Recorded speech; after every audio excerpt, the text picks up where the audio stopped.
Halo teman-teman, kembali lagi ke podcast kelompok 1A. Ini podcast kedua kita jadinya. Kemarin kita sempat ngebahas tentang tantangan yang dihadapi di Indonesia saat ini gitu. Nah, sekarang kita nih mau ngebahas tentang suatu hal yang kita lihat hari ke hari. Kita diemin di situ hari ke hari, dia nggak bergerak kemana-mana, tapi kita tuh selalu sayang begitu. Apalagi kalau bukan kantor Kementerian Pekerjaan Umum. Nah, setiap kali kita kerja di situ kita pasti ngerasa wah banget ya, apalagi sama apa namanya, sama kantor pusat tempat dimana kita berlima ini bekerja begitu ya. Kita ngelihat tamannya luas banget, gedungnya gede banget begitu ya. Nah, ini keren banget begitu menurut kita. Tapi eh, pasti pernah terpikir apa sih yang bisa kita lakuin buat eh, bikin PU secara instansi itu lebih baik dan lebih kuat begitu, better and stronger. Nah, jadi pertanyaannya tuh bagaimana nih caranya kita bisa membuat dia lebih baik, tadi ya lebih baik, lebih kuat, tapi juga lebih bermanfaat bagi masyarakat yang ada di Indonesia. Nah, oke, sekarang kita bakal bahas di sini. Yang pertama mungkin kita bakal bahas tentang tata kelola dan transparansi yang ada di kantor Kementerian Pekerjaan Umum. Gitu. Mungkin yang pertama aku bakal nanya ke Mbak Nisa kali ya, biar asik ya. Mbak Nisa mungkin boleh perkenalan diri dulu sedikit aja ya gitu ya, biar teman-teman gak lupa sama pertanyaan itu, apakah sejauh ini kementerian kita ya, Kementerian Pekerjaan Umum itu menerapkan sistem tata kelola dan transparansi yang sudah cukup baik.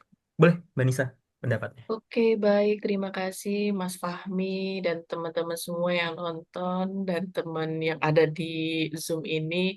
Perkenalkan nama saya Irunisa Rahmaniar dari Direktorat Air Tanah dan Air Baku. Di sini saya akan menjawab pertanyaan dari Mas Fahmi tentang bagaimana sih kementerian kita ini menerapkan sistem tata kelola dan transparansi yang baik atau enggak sih. Jadi, yang kita ketahui kan pembangunan infrastruktur itu melibatkan anggaran yang sangat besar dan proyek yang kompleks ya.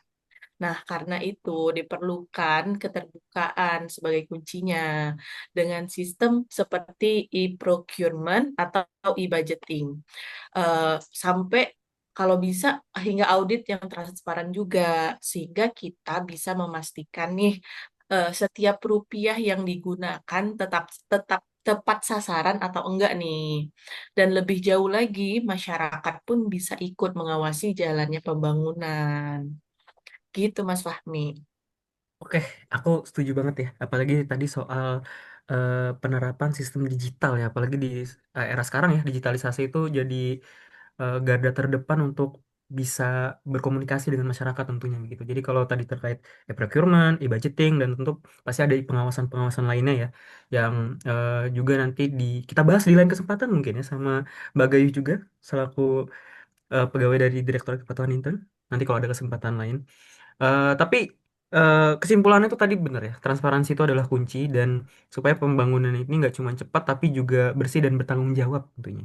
Karena kita pakainya pajak yang tentu dihasilkan dari keringat-keringat masyarakat kita gitu. Nah, selanjutnya kita bahas lagi soal SDM ya. Tadi kan kita sudah bahas tentang transparansi. Mungkin dari Mbak Fauzia, kenalin lagi dulu ya. Kenalin diri sedikit aja. Terus pertanyaannya itu seberapa penting sih kualitas pegawai yang ada di PU ini? ASN, lalu ada ASN kan berarti PNS dan P3K begitu ya. Lalu ada dari kontrak individunya, ada juga dari NRP-nya. Boleh, Mbak Fauzia silakan. Oke, terima kasih atas waktunya. Oke, kenalin aku Fauzia dari Direktorat Bina OP. Oke, di sini aku akan membahas seberapa penting sih kualitas pegawai di Kementerian PU ini. Nah, pastinya kan apa ya, suatu lembaga itu akan maju itu karena kualitas sumber daya manusianya kan. Makanya di PU ini pasti itu bagaimana agar kualitas SDM itu tuh terus meningkat gitu. Nah, makanya itu eh, dikasihlah dengan berbagai pelatihan-pelatihan agar nanti kualitas SDM kita itu juga lebih baik lagi gitu. Nah, ada banyak nih pelatihan dari pelatihan teknologi terbaru, ada manajemen proyeknya sampai kesadaran lingkungannya. Karena dan generasi muda itu juga perlu apa ya diberi kesempatan untuk berkarya dan berinovasi karena seperti kita tahu nih generasi muda sekarang kan pasti dia itu banyak ide-idenya gitu. Jadinya nanti Kemen PU akan mempunyai energi baru yang segar dan adaptif kayak gitu sih. Oke, Mbak Fauzia, itu POV yang menarik ya. Jadi kalau mungkin di lingkungan PU kita bahasanya BIMTEK ya, bimbingan teknis. Terus ada juga Betul banget. kelas pelatihan dan sertifikasi. Nah, itu penting banget buat Mm-mm. diikutin terus sama nggak cuma ASN tapi juga teman-teman kontrak individu dan teman-teman analis teknis begitu ya, supaya kita ini bisa lebih baik dalam apa namanya, dalam melayani masyarakat seperti itu. Nah, selanjutnya Betul. eh, tadi kan kita sudah bahas tentang transparansi, terus tentang SDM-nya dan ada yang bisa dikonekin nih dari keduanya yaitu IoT. IoT yang tadi tuh sempat dibahas begitu ya, ada terkait teknologi, terkait digital. Nah, mungkin selanjutnya kita tanya ke Mas Anwar kali ya, Mas Anwar.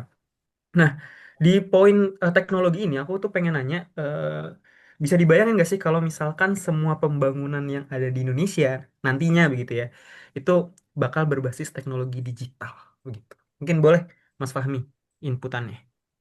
Oke, terima kasih Mas Fahmi atas kesempatannya.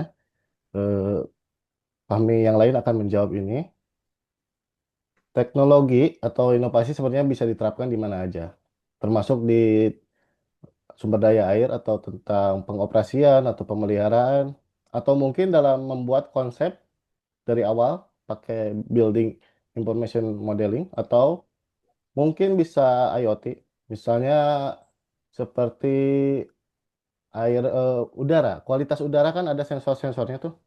Nah, untuk kualitas air itu belum belum diterapkan. Mungkin bisa disimpan di titik-titik pintu air. Jadi kita bisa mendeteksi kualitas air secara real time.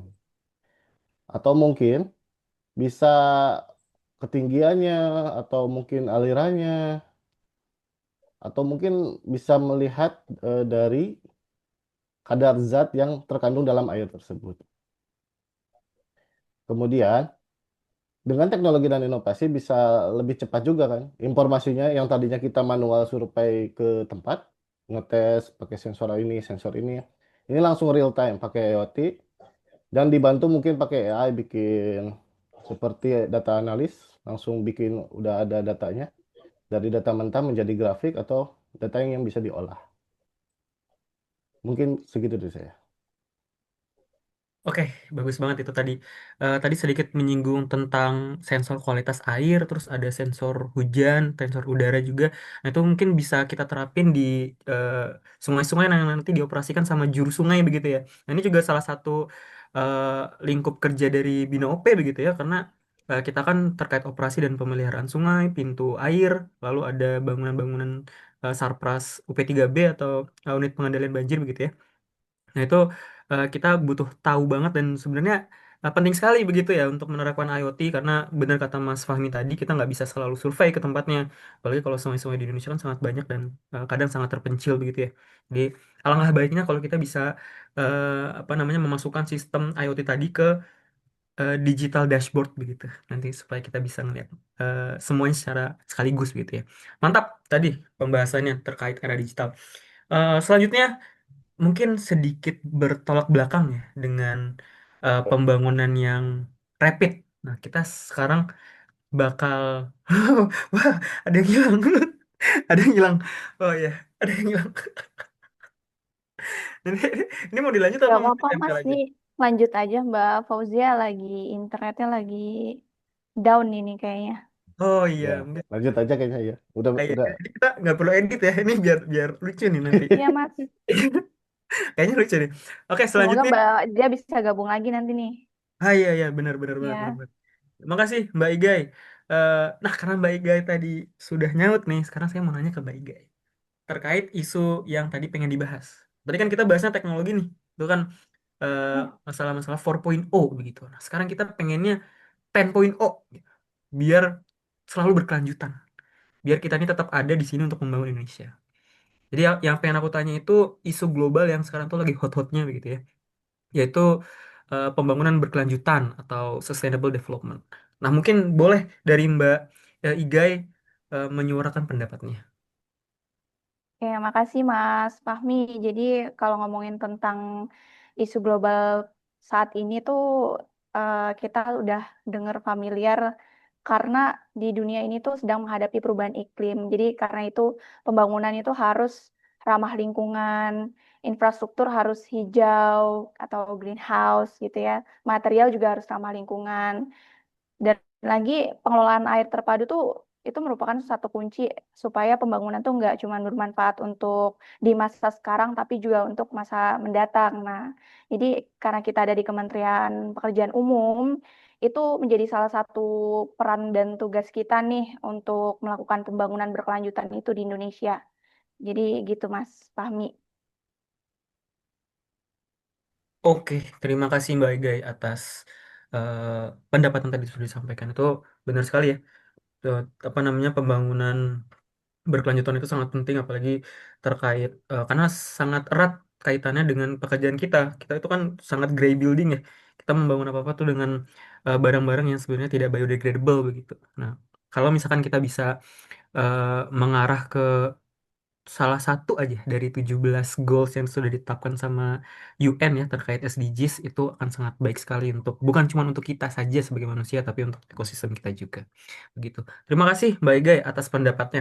Nah, mungkin kita simpulkan ya dengan pertanyaan terakhir karena kita ini bekerja sebagai ASN yang tentunya kita service base ya. Kita bukan profit base gitu. Jadi kita mengutamakan pelayanan yang baik untuk publik, yang benar dan kalau bisa sih mendekati sempurna gitu. Nah, mungkin dari Mas Fahmi lagi deh, ada yang bisa disampaikan nggak Mas terkait pelayanan publik dari Kementerian Pekerjaan Umum? Silakan Mas. Oke, terima kasih atas waktunya. Pelayanan publik di Kementerian PU itu tidak hanya soal uji beton atau tentang aspal, tapi juga banyak hal. Misalnya tentang uji kualitas air yang tadi, yang IoT, atau uji limbah cair atau lumpur, hidrologi, itu ada di SDA, sumber daya air. Atau konstruksi yang uji beton, aspal, atau baja, geoteknik, ada juga. Sampai ke sertifikasi tenaga kerja konstruksi dan uji alat berat, banyak hal yang bisa diuji atau itu salah satu pelayanan publik, yaitu menguji hal-hal teknis. Kemudian ada juga perizinan untuk misalnya ada jembatan baru melewati sungai atau ada pipa yang melewati sungai, itu harus ada dulu perizinan atau ada BUMN, BUMD yang mau mengolah air atau perusahaan daerah air minum. Itu PU juga melayani untuk perizinannya. Gitu mungkin. Oke, oke.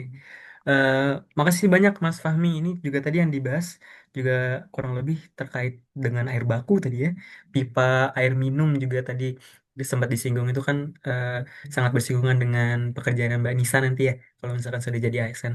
Lalu tadi terkait apa namanya, perawatan dan pemeliharaan bangunan juga sempat disinggung nggak salah tadi itu sangat bersinggungan juga dengan pekerjaan Mas Fahmi nanti ya di apa namanya Direktorat Bina OP begitu. Nah, jadi mungkin aku simpulin ya dari pertanyaan-pertanyaan dan jawaban yang tadi telah disampaikan oleh Mbak Iga, Mbak Nisa, Mas Fahmi, dan Mbak Zia ini yang masih belum kelihatan sepertinya. Masih error kayaknya. Nah, jadi memang kementerian kita itu eh, memiliki banyak tugas ya, bukan hanya dari segi pembangunan jalan tol, pembangunan bendungan, tapi kita juga harus menyuarakan pembangunan berkelanjutan tapi juga mengedepankan pelayanan publik seperti itu. Jadi kita bakal terus berkembang, tentunya dengan bantuan alat dan teknologi yang lebih dimodernisasi supaya kita terus bisa mengikuti perkembangan zaman ini dan bisa terus bersaing dengan negara-negara lain seperti itu ya. Oke, teman-teman, terima kasih banyak atas waktunya. Eh, ini kita nggak kerasa ya, udah lebih dari 15 menit kayaknya kita berbincang-bincang. Eh, Akhir kata saya ucapkan Assalamualaikum warahmatullahi wabarakatuh. Thank you banget atas waktunya. Nanti saya coba ke belakang ya cari Mbak Fauzia kalau misalkan masih ada. Saya seret ke sini nih. Kalau nggak ada, ya saya titip salam aja begitu ya. Bye bye guys. Sampai ketemu lagi. Sampai Makasih ketemu Mas lagi Fahmi. Mas Fahmi. Bye-bye. Sampai Dadah Terima ketemu kasih lagi semua. Mas. Ega, teman-teman. Dadah. Manisa, Mas Fahmi. Kelompok satu, we We are are We are cheerful, cheerful, mindful, Mindful, mindful, energy. full of full lots of of Love energy. energy. energy. energy. Kelompok satu, be the Be the Be one, the one, one Love only and the only only one. one. one. And Cool. good.